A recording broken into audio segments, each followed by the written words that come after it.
अच्छा सुनो, सब्सक्राइब करते वक्त ना घंटी बजा देना।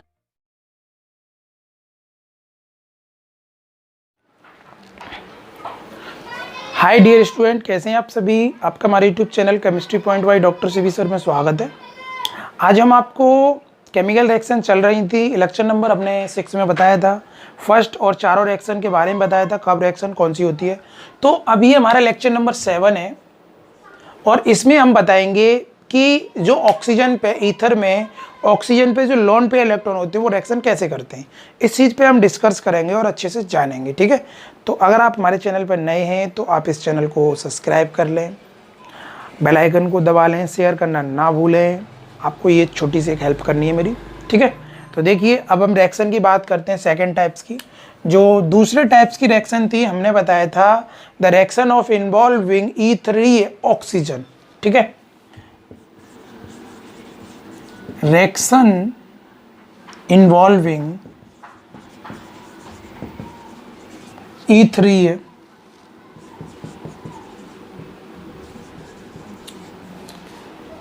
ऑक्सीजन, यानी यहां हम बात कर रहे हैं वे अभिक्रियाएं जिनमें E3 ऑक्सीजन भाग लेता है। वे अभिक्रियाएं जिनमें E3 ऑक्सीजन भाग लेता है। ठीक है, अब E3 ऑक्सीजन क्या होता है भाई? ईथर ये होता है, इसको बोलते हैं ईथरली ऑक्सीजन। क्या बोलते हैं? ऑक्सीजन। और इसमें भाग कौन लेता है? ये लोन पेयर। ये रिएक्शन में भाग लेंगे, टेक रिएक्शन इलेक्ट्रॉन।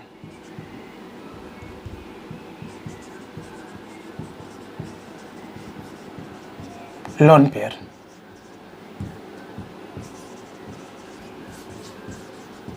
इलेक्ट्रॉन। ठीक है, ये रिएक्शन में भाग लेंगे। ये बात समझ रहे हैं आप? अब इसमें क्या है, इसको बात को अब समझना है। ये नॉर्मल रिएक्शन नहीं होती, बट ये अगर इन्हें कोई एसिड मिल जाए ऐसा, और यहाँ पे पता है ऑर्गेनिक जो एसिड हैं वो रिएक्शन नहीं करेंगे और इनऑर्गेनिक जो एसिड हैं वे रिएक्शन कर पाएंगे। अगर इनऑर्गेनिक हाइड्रोजन, तुम्हें पता है जो एसिड होते हैं वो प्रोटॉन देते हैं और ईथर के पास लोन पेयर होता है, वो लोन पेयर को लेके क्या बनाता है तो समझने की कोशिश करिए। अब मेरे पास क्या है? ROR है। क्या है? ROR। इसके पास लोन पेयर है बहुत अच्छे से। अब एसिड क्या होता है? प्रोटॉन देता है इसको। ये तो भिखारी है, ये समझ लो, बिल्कुल भिखमंगा है। क्यों? क्योंकि इसके इतना बड़ा दानवीर हो गया था ये कि इसके पास एक ही तो इलेक्ट्रॉन था, वो भी दान दे दिया। दान कब दिया? HCl था, आया क्लोरीन लेके चला गया। ये क्या है? दानवीर है। दानवीर कौन था? कण था, वही दानवीर है। अब इसे क्या है? इलेक्ट्रॉन की जरूरत है, तो इससे भी महादानी कौन है? ईथर। ईथर इसको, इस इलेक्ट्रॉन को डोनेट कर देता है। जब ईथर इसको इलेक्ट्रॉन को डोनेट कर देता है तो इसकी कुछ कंडीशन ऐसी हो जाती है। क्या बन गया? ऑक्सोनियम बन गया। ये बन गया ऑक्सोनियम।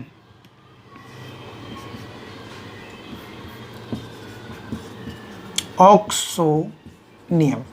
अब इस पे पॉजिटिव चार्ज है, हमेशा पता है पॉजिटिव को नेगेटिव की डिमांड होती है, और इस पे कोई भी हैलोजन आके अपना पंगा, अब यहाँ क्या करेगा? कोई भी हैलोजन आएगा, कोई भी नेगेटिव पार्ट आएगा, इसे रिएक्ट करके कंपाउंड बना देगा। क्या कंपाउंड बना? देखो, इस पे पॉजिटिव, ये कंपाउंड बन के तैयार हो गया। तो इस तरीके से ये रिएक्शन में भाग लेता है। एक बात और बता दें, ये लुईस बेस से रिएक्शन करके कोऑर्डिनेट कंपाउंड भी देता है। क्या देता है? लुईस जो बेस होते हैं, जैसे BF3 है, AlCl3 है, RMgX है, ग्रिग्नार्ड एजेंट है, ये सभी लुईस क्षार है। इनसे रिएक्शन करके ये कोऑर्डिनेट कंपाउंड बनाता है। कोऑर्डिनेट कंपाउंड ये 12th का ऑर्गेनिक इनऑर्गेनिक केमिस्ट्री का चैप्टर है, अब नहीं पढ़ा तो हम पढ़ाएंगे उसे, उसमें आप सीख जाएंगे। ठीक है, तो ये रिएक्शन की मैकेनिज्म है। अब हम बात करते हैं, किसी एसिड से रिएक्शन कराते हैं। हमारे पास क्या है? CH3 CH2O CH2 CH3। अब मैंने एक इनऑर्गेनिक एसिड ले लिया HCl, वी नो दैट, हम जानते हैं कि इस पे नेगेटिव चार्ज होगा, इस पे पॉजिटिव होगा। तो इसके पास लॉन पेयर है, लॉन पेयर है तो इसे किसकी जरूरत है भाई, इलेक्ट्रॉन की, यानी प्रोटॉन की जरूरत है। प्रोटॉन इससे रिएक्ट होगा और रिएक्ट होके यहाँ कुछ कंपाउंड इस तरीके का फॉर्म करेगा। मैं इसे कुछ ऐसे लिख देता हूँ, ये इस पे पॉजिटिव चार्ज होगा और यहाँ H लग गया होगा, ठीक है, ऑक्सोनियम बन गया। और ये हैलोजन इससे आके जुड़ जाएगा, इस पे नेगेटिव। जैसे हमने डायजोनियम सॉल्ट बताया था, क्या था डायजोनियम, अगर इनऑर्गेनिक में देखा जाए तो ये था, इस पे पॉजिटिव था, इस पे नेगेटिव। और एरोमेटिक में देखा जाए तो ये था, इस पे पॉजिटिव, इस पे नेगेटिव, सेम कंडीशन।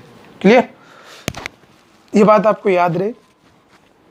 तो ये ऑक्सोनियम सॉल्ट बन जाता है, इसको बोलते हैं डाईएथिल ऑक्सोनियम क्लोराइड। क्या बोलते हैं, diethyl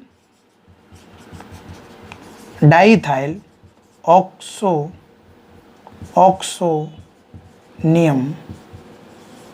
chloride, that is clear.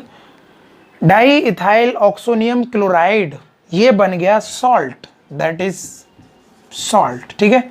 और एक बात और बता दें, इसकी खास बात क्या है, ये तुरंत हाइड्रोलाइसिस कराने पर, अगर इसका हम हाइड्रोलाइसिस करा दें तो ये तुरंत क्या बनाता है, ईथर बनाता है। क्या बनाता है, ईथर। ये किस में कन्वर्ट हो जाता है, ईथर में कन्वर्ट हो जाता है। और यहाँ से वाटर अगेन रिलाइज हो जाता है, दैट इज क्लियर। और क्या रिलाइज होगा, HCl प्लस HCl, ये बाहर चला जाता है इसमें से। क्लियर। तो यानी एक सिंपल सी बात है, जब हम इसका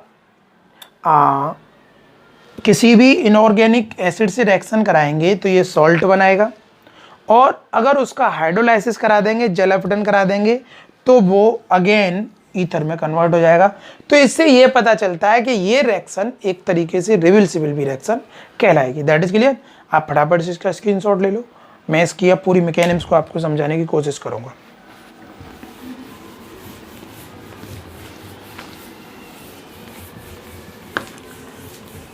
तो देखिएगा जरा कैसे ये पॉसिबल है। हमारे पास क्या है भाई, HCl है।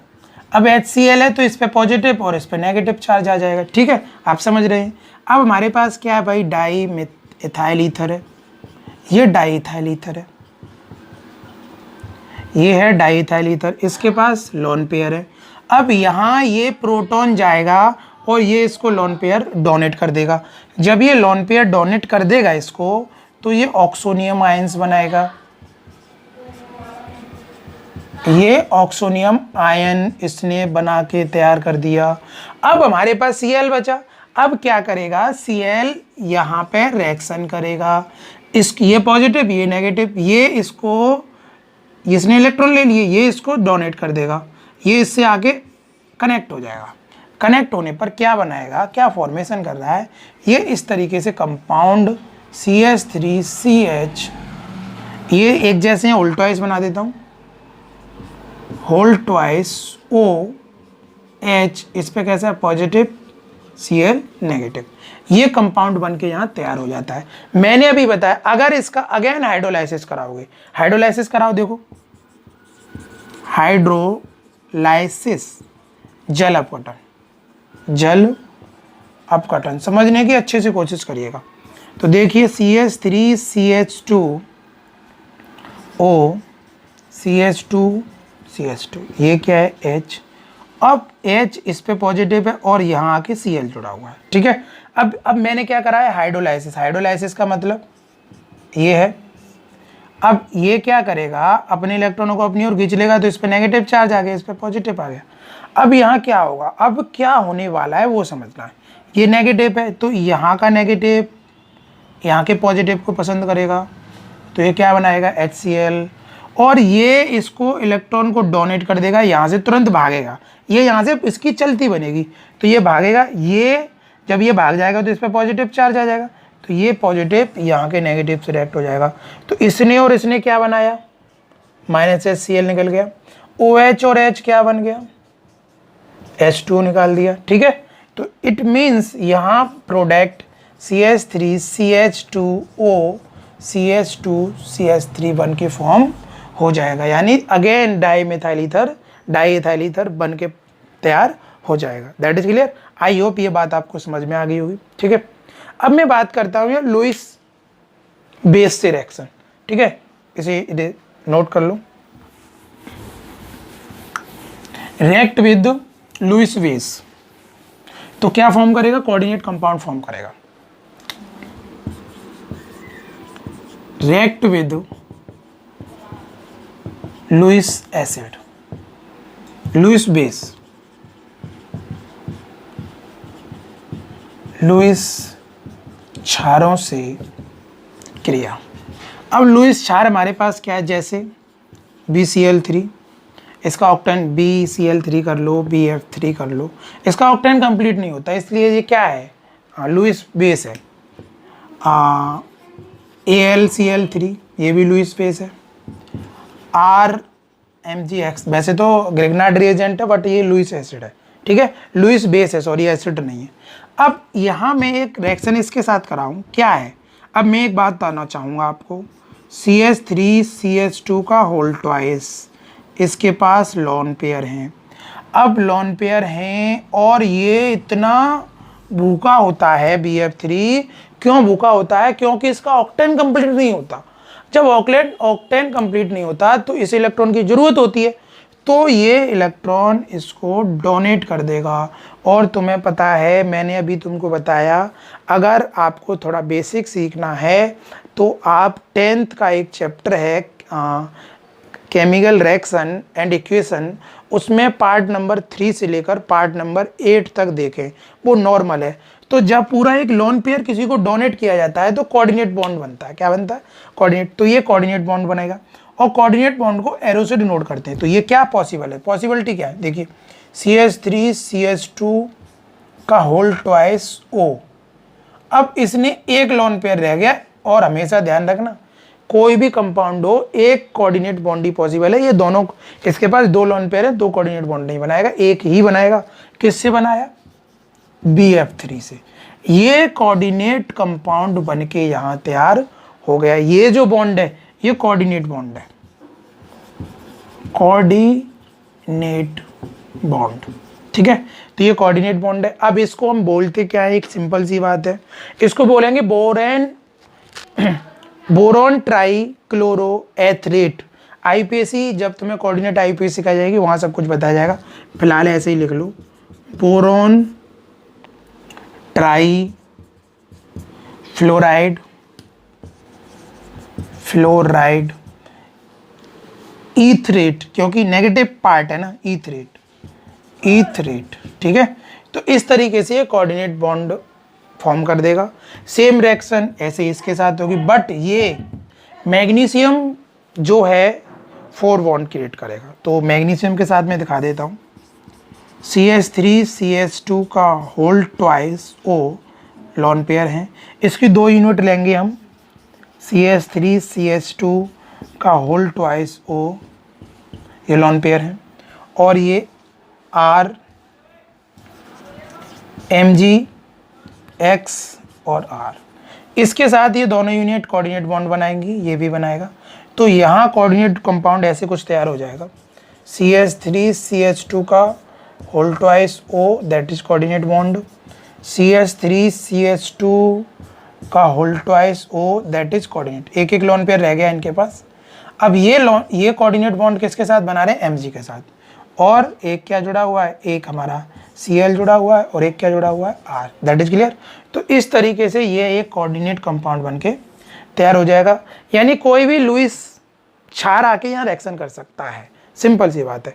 लेकिन ये सारी रिएक्शन क्रिटिकल कंडीशन में ही होंगी। अब हम जो नेक्स्ट पार्ट में आपको रिएक्शन बताएंगे वो रिएक्शन होगी हमारी कौन सी, the cleavage bond of CO। और ये मोस्ट इंपॉर्टेंट रिएक्शन है, बहुत ज़्यादा पूछी जाती हैं, और आपसे निवेदन है कि इस चैनल को आप ज़्यादा से ज़्यादा शेयर करें और बच्चों को बताएं कि हमें इस तरीके से भी केमिस्ट्री पढ़ाई जाती है, ठीक है। तो आई होप आपको ये सब कुछ समझ में आया होगा। अब नेक्स्ट पार्ट में लेक्चर में बात करेंगे। तब तक के लिए जय हिंद, जय भारत।